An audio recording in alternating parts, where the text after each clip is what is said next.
Welcome to Pathetic, the podcast. Once again, another lucky week. The boys are all together. I want to remind you before we even get this shindig going. Shindig, when was the last time we heard that word? Um, About 10 years. yeah, maybe more. The link tree is down in the corner. Email us, check out our socials. But I'm back from Boston. Mikey, how are you? Doing great. The pool is open. We opened it up. There was no green algae all over the place.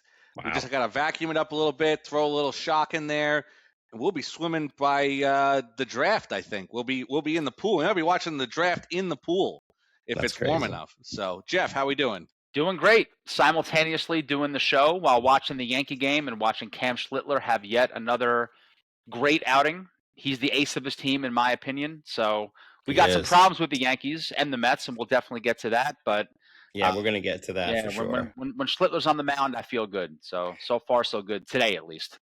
Guys, I got to tell you, there's nothing better than driving 6 hours to Boston and then watching your team give up 4 goals in the first period and look like they did not want to be there. When they were starting the second period, I turned to my son-in-law, Charlie, and they were a little late coming out of the dressing room. I said, these bastards left. They're not coming back. And I wouldn't have blamed them. But as we were saying before the show, nice city. TD Bank or TD Arena is really nice. Perfect location. Yeah. But it is Boston. We can't root for them. So Nope. moving. But speaking of Boston and the New England area, there's some things going on up there, as there always is. And this happens to involve the head coach of the New England Patriots, Mike Vrabel, and a certain very attractive Diana Rossini. And Mike, as I said to you before Jeff came on, it couldn't happen to a better reporter. She spent so much time doing her best to make the Jets look even stupider than they were. And now it's come back to haunt her. I say this, thank God Mike Vrabel's not our coach. This is the last thing the Jets would have needed. Oh, my God, imagine. Right? Mike, And- right? Am I right? I will also say that if Mike Vrabel did not take this team to the Super Bowl last year, if he was 3-14 last year, I'm not sure if Mike Vrabel is not getting some heat from other places other than from his wife at this point when it comes to this situation, because it's you're a reporter, and I thought about it this way. I heard a couple people talking about this. If Rich Cimini was talking to one of the female wide receiver coaches on one of these teams, and he's in a hot tub or in Sedona, and it's just the two of them on a camera, Rich Cimini is probably not is done, as is the coach at that point. So it's unfortunate that Diana's the only one who's going to get a lot of heat from this, because I think that it takes two to tango, and they're both married, and they're both culpable in terms of this ethical thing. Because I don't care what you say about the reporter. I understand that you're trying to get the story and everything else, and you go through that, but you could also say, you know what, I'm not going to give you the story because you're attractive and you're in a bikini next to me, or you're willing to do certain things to me that my wife won't do. That's not what you could do. You have a choice too. It's not just Diana deciding that this is how she's going to get her sources. The source also has some culpability in this. So I'm not just blaming this all on Diana at this point, because there are two parties in this. So my favorite part of this story was the false notion that there were multiple people on this retreat. And not one person has come out and said, yeah, I was there. I was with them. Right. They were just hanging out. And by the way, there's a couple of things to look at with this story. First of all, it was like a private bungalow that was rented by Mike Vrabel. So you need multiple access key codes to get into this area. This wasn't like just everyone hanging out in the same place. And listen, private life, I usually don't care about this kind of stuff, but there is it's a huge controversy in my opinion, because you have a reporter, like you said, Uncle Ted, that does nothing but bash the Jets, that does nothing but praise the Patriots, and when you're getting favors, it's it's terrible. I mean, it really is. But the lies that were being spread by her too. Just like, oh, it was nothing. It was nothing. We saw the pictures. Okay, Right. the big picture to me, it wasn't even the one when they were hugging and like holding hands, because that could be taken out of context. If you see somebody like, hey, you look great, blah blah blah. It was the one, if you guys saw it, when they were like staring at the mountains, Yes. putting their arms around each other. Correct. That's it. As soon as I saw that, because initially I'm like, let me give them the benefit of the doubt. Maybe it's just, somebody taking pictures and, there's a lot of fake news nowadays. Who knows, right? But when I saw that picture, I'm like, yeah, there's obviously something going on here. Yeah. And if my wife sees me in that situation, the other ones, you're right, Jeff. You could explain your way out of pretty much all those other ones, with the exception of the one where you're staring at the beautiful Sedona Mountains with your arm around the person. That's not something that you do with a buddy. That's right. You, the three of us are not hugging ourselves, looking at the mountains in Sedona when we're hanging out together. That's just not. We're buddies, but we're not that kind of buddies. So no, and it was clearly a private investigator photo too. Yes. It wasn't an iPhone thing. So either Vrabel or Rossini's significant other sent somebody out there to see what the hell was going on. So or Brick Johnson, who knows? It could have been or Bill Belichick. Right. And if we didn't have a chance at sex in the Sedona Mountains, when we're out there, you're going to see every picture of us like this with our phones up, checking, Bet MGM 365 and all the other. Yeah, exactly. I'm not looking at. But you know what the other thing was, Jeff? I was saying to Mike earlier, apparently now some investigative journalist has dug deeper, and they found out that two things. One, Diana Rossini and some other female reporter had a fight in the parking lot of an Applebee's because they were both apparently banging Sean McVay when he was single. And the other one was she was performing certain favors for an assistant GM in Washington, and the assistant GM's wife called her out by name in a Instagram thing. But the thing is, if I'm the Philadelphia Eagles, I'm going to the NFL and I'm asking for him to be punished, because he was pushing that narrative where I think they were trying to do some kind of trade for AJ Brown, kind of very low key. And if Adam Schefter doesn't have it, nobody has it, but she had it. Mm-hmm. So there was, that's pretty untoward. He was using her to push the trade. Yeah, that's there is a conflict of interest, like I said before, and that's a perfect example, the AJ Brown situation. Again, I don't care what people do in their personal lives. Sure. I'm completely against cheating. I think it's terrible. But if that's what you do, then whatever. None of my business. I'm not going to judge you. You do what you have to do. Right. But when it comes to the business of football in this specific situation, there is a conflict of interest. So it's really just it's a mess all over. And she's also like, I don't know. I don't know. You think she's better off coming out and just saying, hey, this happened, instead of lying about it, because we all know it. She did by resigning.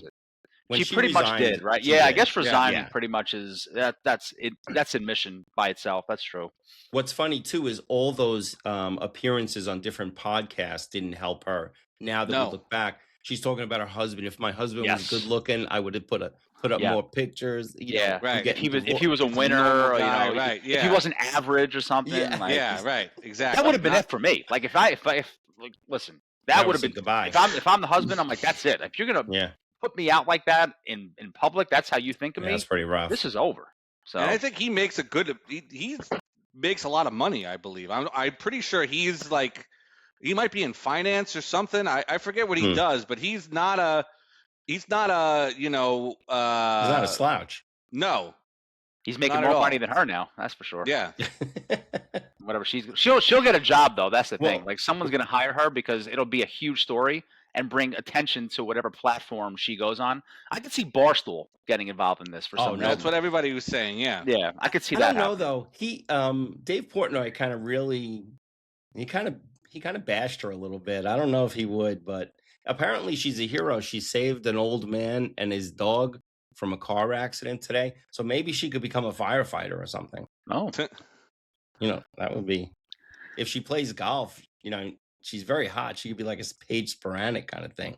that's true. And Right? she would get a Start lot of playing attention. golf. There's no doubt. Diana, if you're checking out this episode, call me. I've got a lot of ideas. We'll see what we can do. I got some AJ Brown news for you. I guess We'll break some stories for you. We can figure it out. No question. No question. We will. A breaking story this week. And I was happy on both fronts. I know you guys don't want to talk. Well, Mike does. Jeff doesn't. Yep. The Devils fired their GM, which made me so happy. He was such a moron. And they hired the assistant GM from the Florida Panthers, Sonny Mehta. And he was formerly on the Devils as an analytics guy. He grew up a Devils fan. As he said in his statement, I saw them raise 3 Stanley Cups, and I want to bring them back to that. And apparently he was very instrumental and a voice that they listened to in Florida, picking up guys like Connor Vergahey, Sam Bennett. So I think this is good. And the good thing is, too, that the Devils didn't come in second. Toronto wanted him badly. And then he was going to go and probably interview for the Vancouver job also.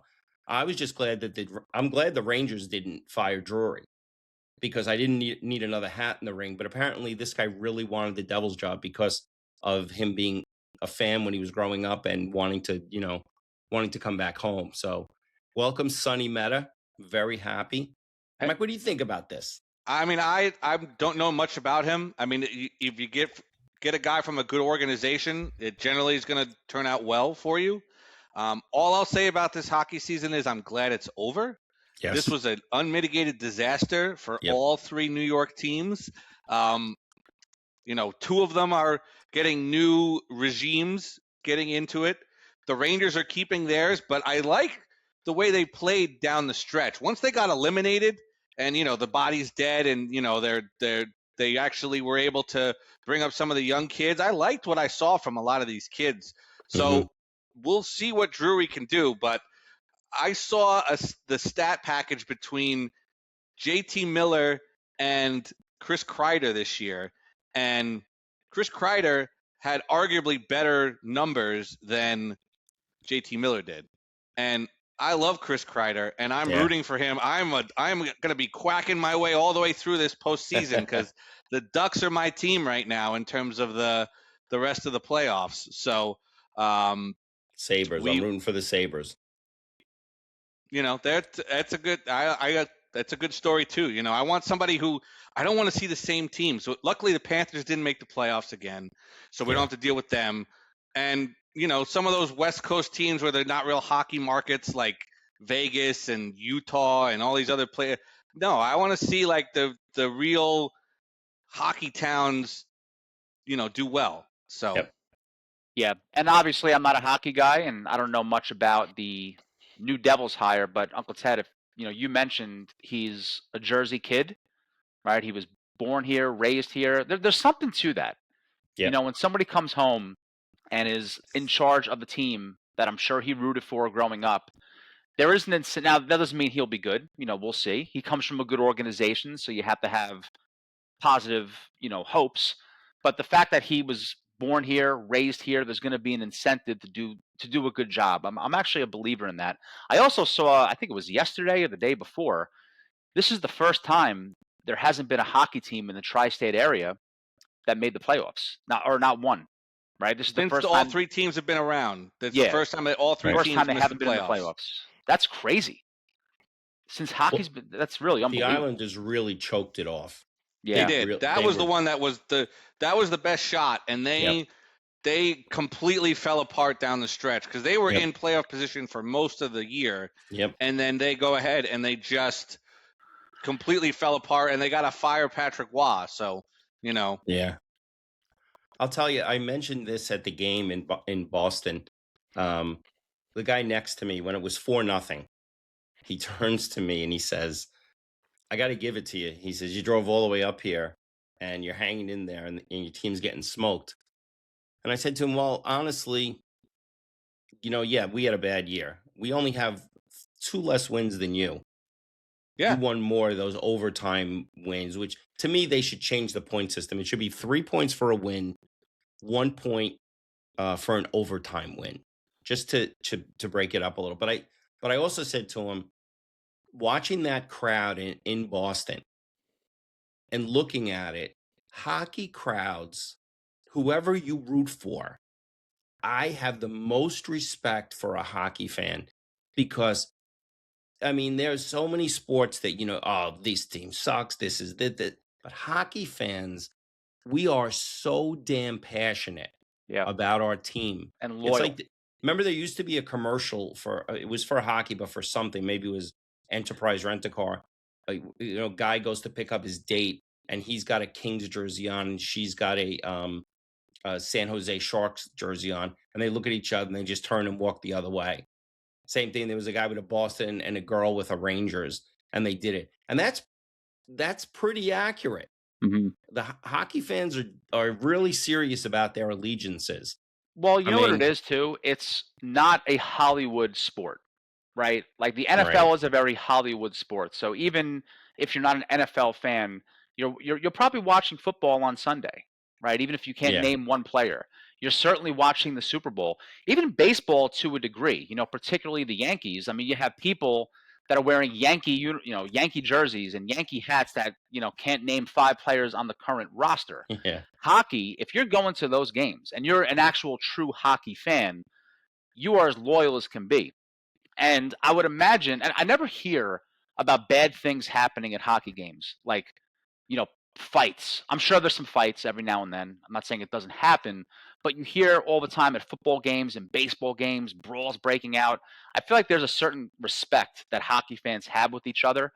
Like, I guess, Uncle Ted, you were there. I mean, how was Boston? Was it like, how were the fans in general? People were great. Yeah. People were great. And that's Boston. Go to a Red Sox game. It's different, right? Go to a Patriots game. It's different. I think hockey is just a different kind of a sport. The only arena I know of that you can't really just go and enjoy yourself in your visitor's garb is Philadelphia. Correct. But those that people is 100% they're correct. Filthy animals. Yeah. But they're filthy animals to begin with. Planet. Every one of their sports. Jen, don't That's get mad. 100% the correct answer there. Because I've done it myself. I will show the picture of me almost fighting Gritty from a crowd around on the other side of the glass. And all the Flyers fans had their cameras out waiting for me to get, walloped by somebody. So in my Rangers jersey in the front row. So but hockey is it's very different. Hockey it's a blue collar sport. And it is the best playoffs. Oh. First round to last round. It is the ultimate grind because you sit there and you've gone through 2.5 weeks of just every night being on the edge of your seat if your team's in it, and then you realize you're only halfway home. You still got to do 2 more rounds to get to host the Stanley Cup. So it is the most grueling playoffs of all the sports, and it is the most entertaining. So even though my team's not in it, I have players who I like who are in it, and I'll be watching even though they have no rooting interest whatsoever in any of the teams.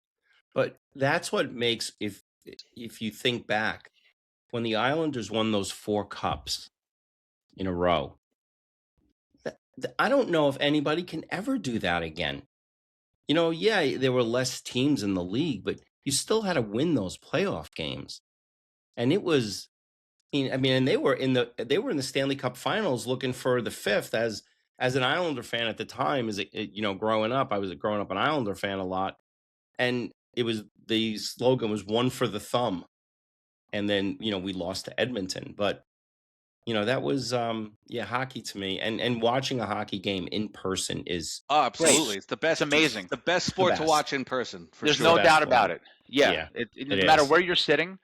The last Ranger game I went to was such a long time ago. I think it was back in, I was probably 13 or 14 years old, but I'll never forget the experience. I don't love going to football games. I'd rather watch on TV. I agree. Hockey is a sport that is just it's a perfect sport to go to, right? Yeah. It's The best part about it's going to a comfortable. football game is the tailgate beforehand. Yes. Correct. That's the best Yes. part. Yes. Best part of that is the tailgate beforehand. The best part of a baseball game is the food that you get at a baseball stadium. Yep. Basketball, it's a tough sport to watch in general because the court's so tiny. Unless you have really good seats, it's not really the most fun thing to watch. But hockey, there is no bad seat. Yeah. There's the puck is all over the place. The fans, every fan's into it. You're going to get somebody who sits next to you who knows what the hell they're talking about when it comes to the game. You're not talking to some clueless person who's on their phone for most of the game. They are locked in, every single person in that arena. So I agree. Oh, and me and Charlie were on the Jumbotron, by the way. Oh, really? We just didn't get a chance to video it. They were videoing the little girl in front of us who was like dancing when the camera came. And we're behind and looking like just two miserable morons. Did you guys do the David Putty DEVILS with the face paint and the chest paint? We're the devils. We did not.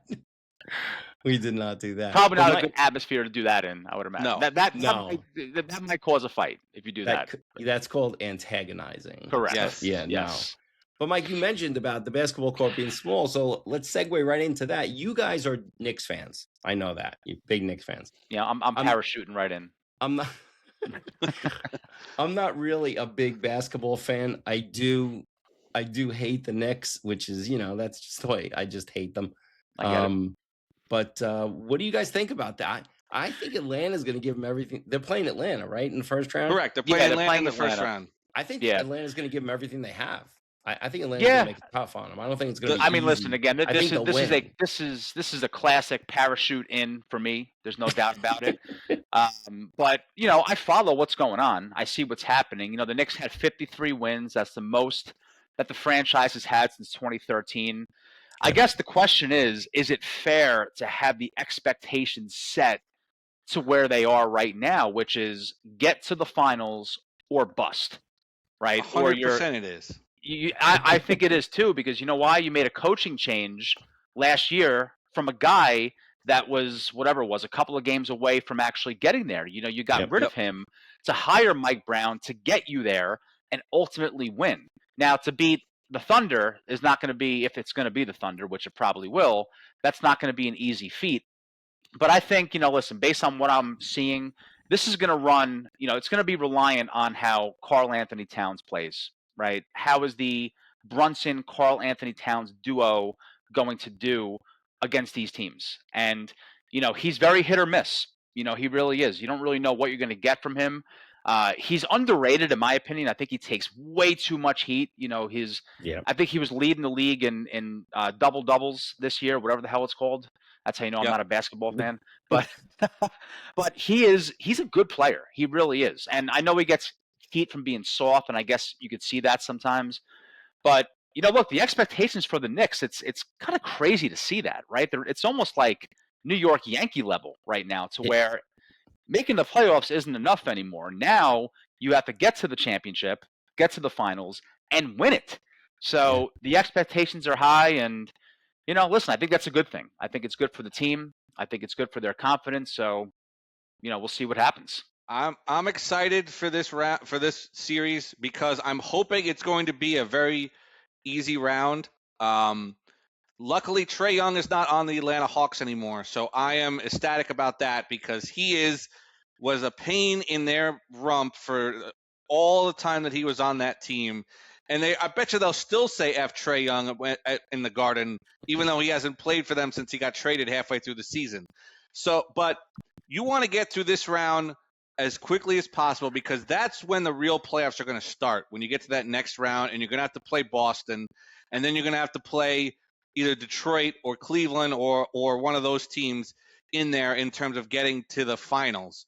Because I think ultimately that next round against Boston is going to be whoever wins that series is going to get to the NBA Finals, if from the East, because I don't know if Detroit has enough in the tank to get them there. I think some of the injuries might hurt them going forward.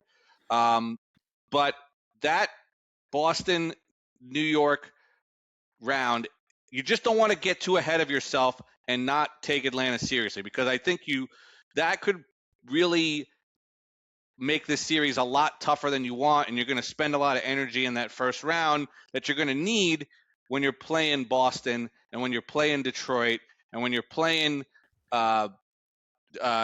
Oklahoma City or San Antonio in the next round. You're going to have that energy saved up, because that's what cost them in that Indiana series, is they just ran out of gas last year, because Thibodeau runs them into the ground, and that's what Mike Brown is not doing. So hopefully they have enough energy in the tank. They have enough experience now in the playoffs that they've been in the playoffs for 2 years in a row, gone through deep runs, won rounds, and this is the year. This is the time where they need to do it. So because Boston is not at 100%, I don't care what you say about Tatum. He's played a couple of games, but he's not going to have the gruel of going into the playoffs and playing every other day and having to go through and have tough games where you're playing the best of the best. There's no resting anymore. There's none of the other nonsense that's going on. So, that's what I'm looking forward to. But don't take Atlanta too lightly, and don't start looking ahead. Take care of business, win this in 4 or 5, and let's get ready for Boston in the next round. Although I do hope the 76ers beat them, but that's beside the point. So, what makes me laugh about Knicks fans is that I understand when Yankee fans talk about going to the World Series. Every year, the Yankees legit, whether you love them or hate them, you can say they're going to be in the World Series, and nobody can look at you and say, "Yeah, you're definitely wrong." You're probably right. The Knicks fans are the only fans in the world where their team can finish 3rd or 4th in the conference, and the Knicks fans are on WFAN every day. And like Mike says, they're not talking about Atlanta. They're talking about Boston and Detroit. Well, Right. you finished behind both of them, and then some of them are talking about already Oklahoma City. And I honestly don't think they're going to get by Detroit. I know Detroit's pretty beat up, but I don't think they're going to get by Detroit. I think if they have to play Detroit, I don't think they're going to get past them. And I mean, they could beat Boston. I agree with Mike on the Jason Tatum thing.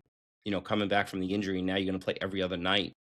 But yeah, the Knicks fans, God bless them. I can't wait, honestly, to see Ben Stiller crying in the Garden, and Timothy Chalamet, whatever his name is. All those Knicks front runner fans sitting in the front row. Spike Lee waving his towel. All those things. I will say Chalamet is a legit Knicks fan. He's not one of these run-of-the-mill guys. He was going when nobody knew who the hell he was. He was still in the Garden watching Knicks games. So he's a legit guy. Some of the other guys, I agree, are kind of phony fans and whatever. But I think we've talked about this before when they made their run last year, is that the Knicks is a little bit different than a lot of the other teams in the area, where there are pretty split factions of fans for most of the teams. Baseball, you got Yankees and Mets fans. Football, Giants and Jets.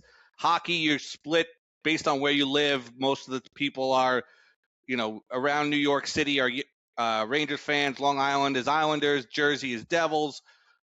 With the basketball teams, the Nets really, unless you are from New Jersey and you like them for whatever reason, Nets still in the league. I know, exactly. They're the most irrelevant franchise in. I would say more people watch New York Liberty games than some of the Net games when it comes to that. So calm yourself down right now. So most of the city and most of the tri-state area are really. It's the only time where everyone in New York, no matter what other teams you root for, most of them are all Knicks fans if they are watching basketball. So it is a rare thing, like some other cities where everybody comes together and roots for their team, like in Boston or Philly where you only have one team. This is really the only team that a lot of people have when it comes to basketball. So that's kind of why it's a little bit different for the Knicks than it is for a lot of the other New York teams around here. Yeah, it's kind of a double-edged sword for me, because I think it's awesome when the Knicks are in it, because the city lights up. Like, I don't think there's a team in town, including the Yankees, including the Giants, including the Mets, including the Jets, when the team is good, there's a rally behind the Knicks more than any other team in the city. Now, the double-edged sword is you have the Hollywood crowd coming out, which drives me crazy. It shouldn't drive me crazy. I try not to let small things bother me. But when I'm watching a Knick game and I see Ben Stiller and go down the list of all the people like in the Yeah. Hollywood crowd out pretending to be fans, it drives me crazy. Now, I'll take your word for it, Mike. Timothy Chalamet, he was there before whatever. He became like well known. Spike Lee, give that guy credit. I'm not a fan of Spike Lee personally, but he is absolutely 100% a real fan. But 95% of these Hollywood people that come out to these games, they're not real fans. They're there for the show, for the camera. Oh, you don't right? think Tom Howard Hanks Stern is the number one example of that. Howard Stern Yes. couldn't tell you what color a basketball is, and he's sitting in the front row of these Knicks games for all those years. So I'm with you there. And they're allowed to go to the games. Listen, Of course. 100%. Right. I'm not saying they can't go to the game, but like when they're jumping up and cheering and yelling, I'm like, oh, come on, man. It's like watching like going to like your own high school game, like yelling out, in the crowd, right?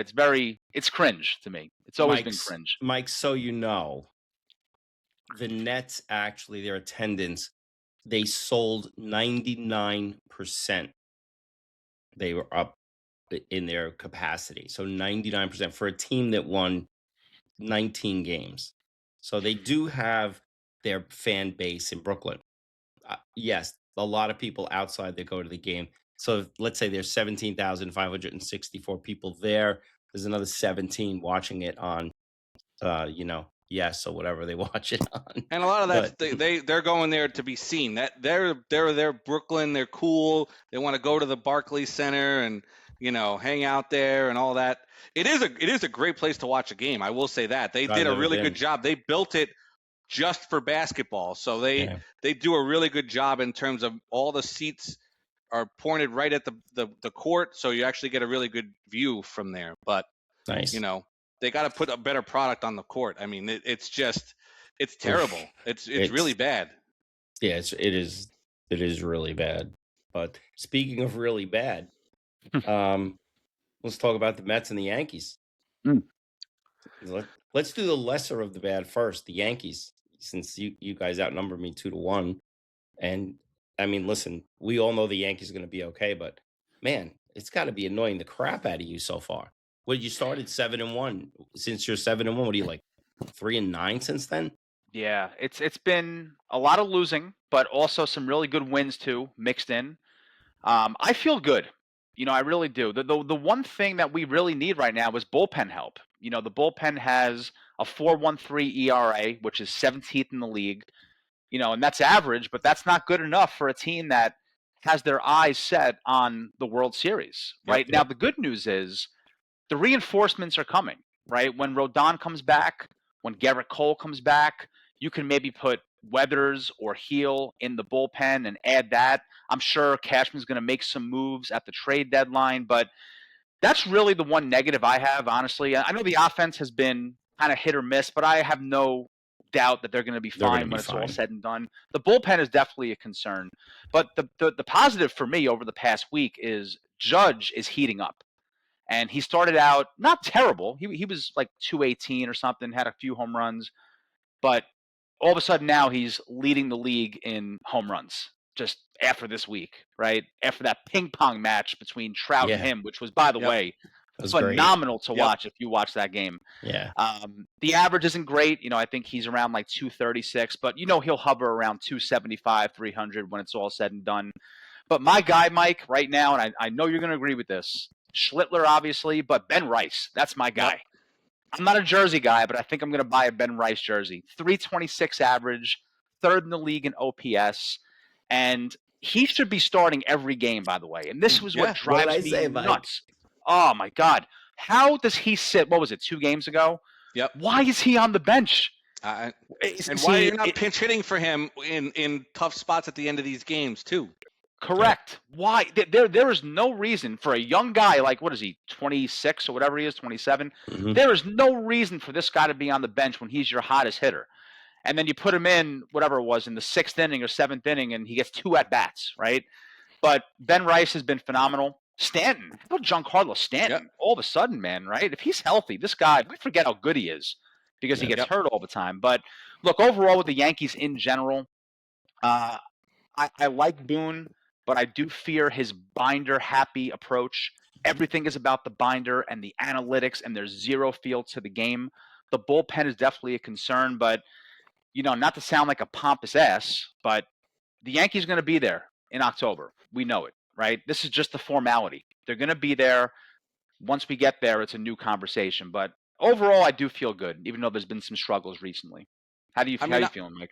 I mean, I'm concerned a little bit about some of the defensive issues that we've seen with a lot of this team. I think you got some lackadaisical play from a couple of players at times throughout the year, and it's unfortunate that they get magnified, especially early on in the season.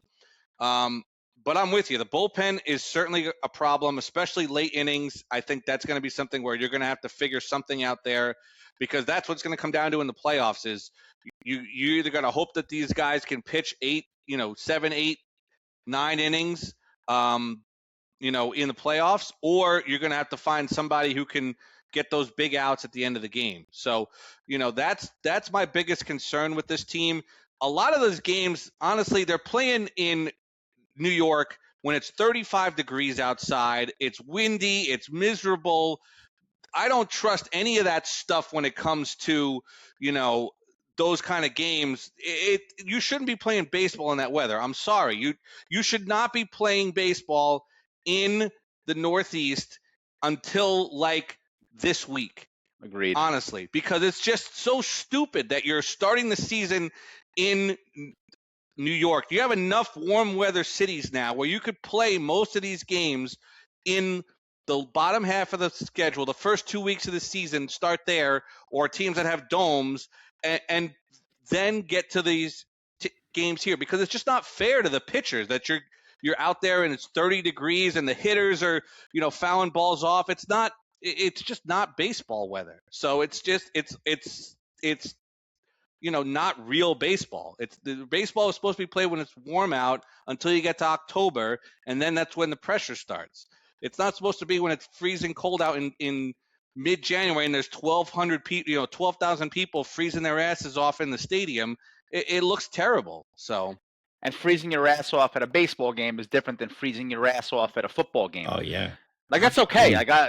Part of the football experience is freezing your ass off, and it's just a different experience. But right. yeah, I agree. There's so much downtime in baseball. It's just there's nothing. At least football, you get into it a little bit, but there's really nothing to get into unless somebody hits the ball. Right. And how many times does that happen in a game at this point? So right. When I was a kid, the baseball season didn't start until like April 8th, April 9th. And if you do that first week, you can put a lot of the Northeastern teams, like you said, Mike, down south or out west. Mm-hmm. And then all of a sudden your home opener is somewhere around the 14th or 15th. And then you're in better shape. Yeah. I think the Yankees are going to be fine. I mean, listen, other than Jazz Chisholm being a clown, and he's such a clown. He really I can't is. stand him. He's such a jack. I'm going to use your word, Uncle Ted, a jack tool. He is. He's a jack tool. He is the definition. He's like Willie Mays Hayes from Major League, just a clown. He really is a clown. But yeah, I mean, listen, the Yankees are going to be fine. When it comes to the Mets, I'm going to tell you something, and I talked to a few Met fans about this, and some of them agree with me, and a couple of them didn't. The moves that Stearns made, he made them, to me, strictly not on money, but because he wanted the locker room different. And he had to make a decision.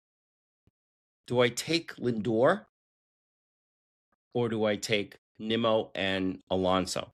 Because there was no reason to trade Nimmo. Now, Marcus Semien is a professional. He's a good guy. But there was no reason to trade Nimmo. You have an owner who is a multi-billionaire. You're telling me you couldn't have given Alonso $155 million for 5 years. You didn't want to give him 5 years. Hey, David, How does that fixing the defense look today when Brett Beatty makes 2 big miscues at first base? Or when Polanco looks like a tool at first base? Or when Vientos can't handle a throw at first base? Or when Lindor doesn't know how many outs there are? Ugh. Or when he backs up on a ball the other night in LA and then the guy is safe and the next guy hits a grand slam? Or when he forgets how many outs there are? So at this point, although I love signing Bichette, there's nothing wrong with Bo Bichette. He'll be fine. There's nothing. I mean, Marcus Semien and Polanco, listen, they're kind of shrapnel in here. They're going to get hit with friendly fire because we're all so ticked off. But the thing to me is, the reason we wanted a multi-billionaire owner who said, I want to be the Dodgers.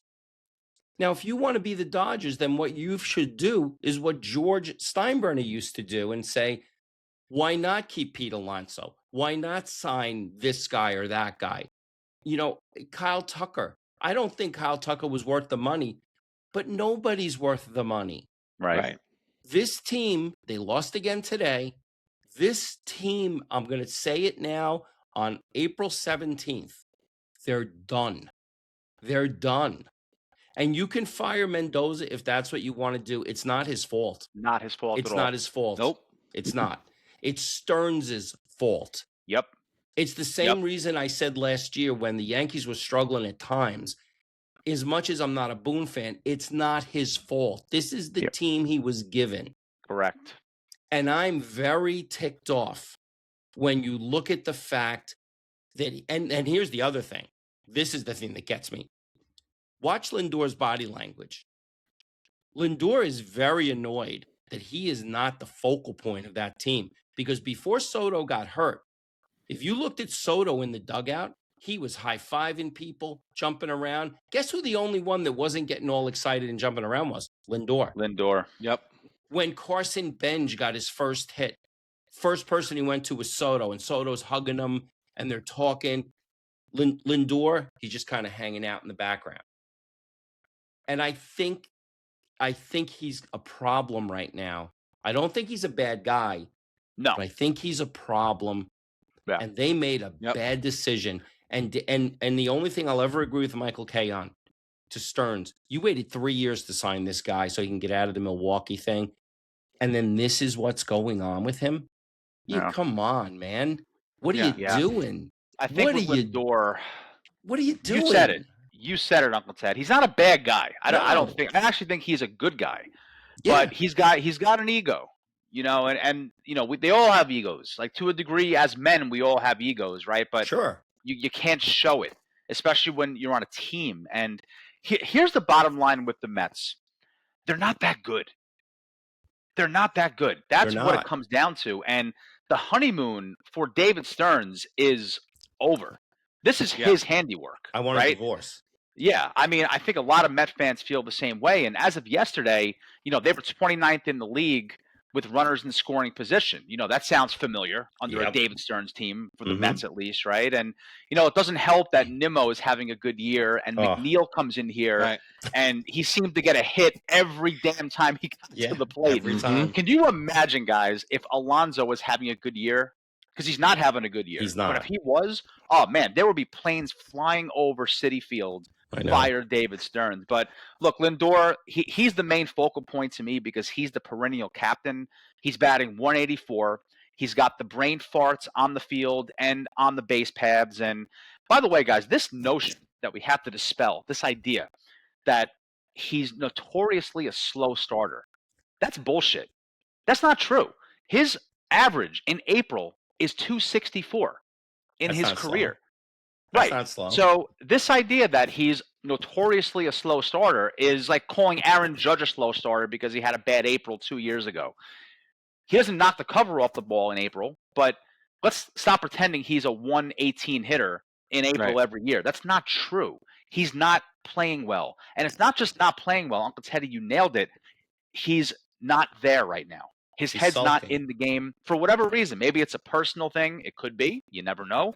But it's a problem when you see him not only not playing well, but just head not in the game, and it's costing this team because that team runs on Lindor. And Soto coming back will put a Band-Aid on it, but he can't have 3 RBIs a game, All right. right? So right. he's got to start playing better and Yep. more importantly, get his head out of his ends, quite frankly.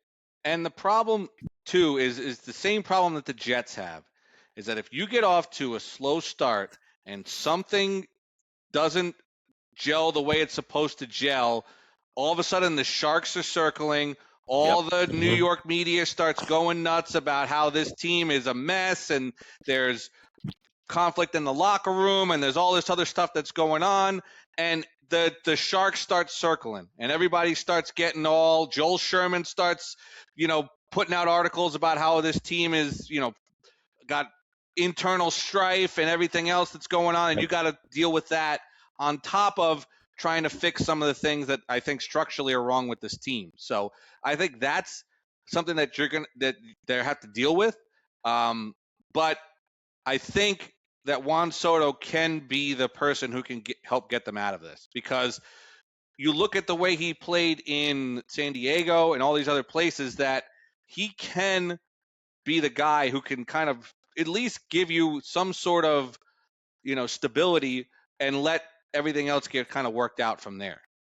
I'm going to say one positive thing for the Mets. You guys got a pitcher in McLean. Oh, he's a dog.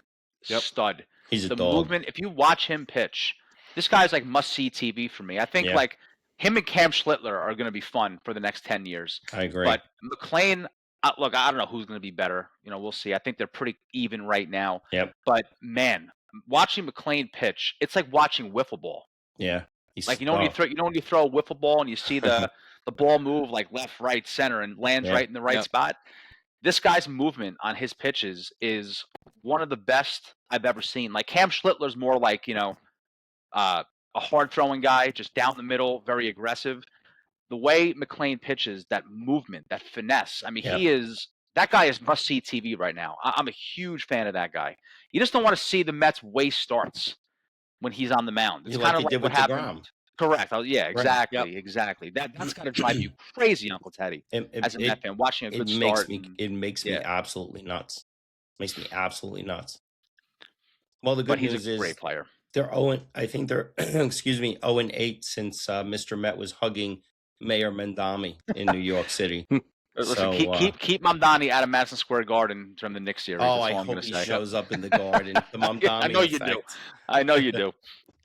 Oh God. Well, things got to get better. Hopefully, Mike. Speaking of things getting better, I think your mush picks are getting tremendous. So let's go over your mush picks from the last few weeks, and then let's look forward. Always go forward. Yeah. So we did indoor football last week. We did not have a winning week at all. We went 0-2. The Orlando Pirates beat my Quad City Steamwheelers by 3. So Quad City was favored by 1.5 points in that game.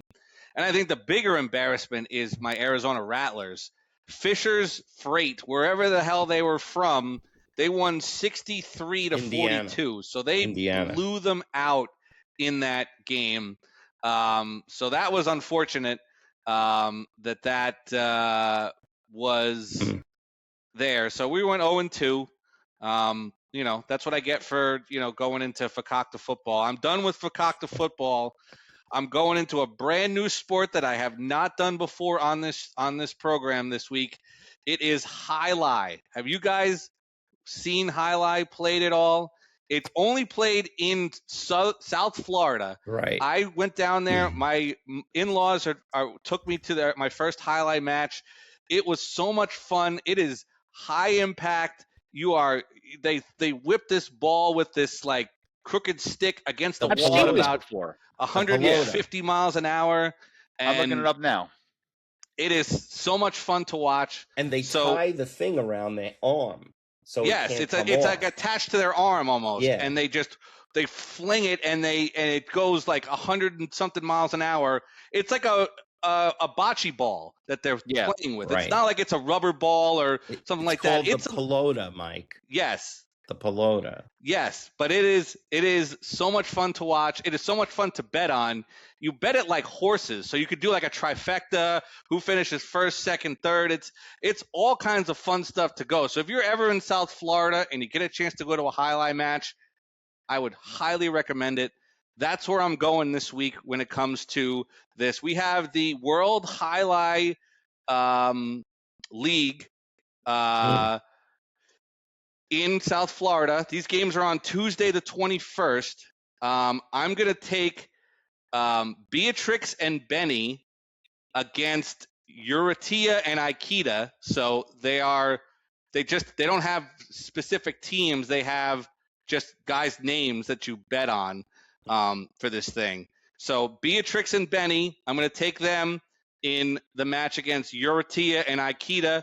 And then I'm also going to take Etcheberry and Kabbalah against Crib and Akita. Akita is playing twice, so I don't think he's going to do that well on both games. So I'm going to take him to lose both. So give me Etcheberry and Kabbalah and Benetrix and Benny. Mikey Mush's picks from Highlight in South Florida for this week. Enjoy. By the way, this is how you know I'm not a Highlight fan. When I looked up Highlight, because I got to tell you, when Mike does his Mush picks, my Google search has never been more dynamic than during a Mikey Mush picks. I spelt it H-I-G-H space L-I-E. Turns out, for the people listening, because I guarantee I'm not the only one who thought that. All right, it's J-A-I space A-L-A-I. So I couldn't have been more off on that. Mike, now did you check if you bet on these things and one of those players are picked up by ICE as they're entering the arena, will the bets be refunded? So I looked it up. So it looks like Etcheberry actually went to the University of Bayonne, actually. So he might be a Jersey guy. Oh, Bayonne, France. I'm sorry. Wrong Bayonne. But that's great. But the other guy's from St. Petersburg. So Kabbalah is from St. Petersburg, Florida. So is this technically a professional sport, or it is? These guys get paid. I don't know how much they get paid, but they are. It's Iban Etcheberry and Kyle Andrew Kabbalah are the two guys, and then the other two, Benetrix and Benny. One's from Manchester, Connecticut, and the other one's from France. So, Maxime Bernard Benetrix is from France. Benjamin Maxwell Longcons is from Manchester, Connecticut, and he's 5'10", 160. So these are not exactly the biggest guys out there. So, speaking of South Florida, real quick, have either of you guys ever seen dog racing live? They don't do it anymore. It's done there. When I saw it, it was the saddest thing I ever saw, because when they get to the end to stop the dogs, they just lift the net and the dogs go into the net, so you can just hear them like, yeah, they don't know what's going on. And apparently if they catch the rabbit, they're finished, because they realize it's not real and they never want to run again. They're like, smoking a cigarette. I'm not catching that rabbit. It's just stuff. They're done. So they either euthanize them or they try to get them adopted out. But I mean, who's adopting greyhounds? I mean, really, come on. Al Dukes. Al Dukes does, yeah. That is true. Al Dukes. Who hates his dog, by the way. He does. Hates that dog. Oh, this was a fun episode. Next week, we're going to have a special for you. Mikey Mush, myself, and Ted Smallwood are going to talk about the team that gives us the most angst in the world, the Jets, as we're coming up on the draft. Jeff, I'd like to schedule something where we can hear your thoughts on what you think the Giants are going to do. Yep. And then we'll try to come to you maybe after the Jets and Giants make their picks in the first round. Okay? So sounds like a plan. Guys, this was a lot of fun. I hope you have fun stuff on tap for the weekend. And everybody out there, have fun, enjoy the show, and just be good.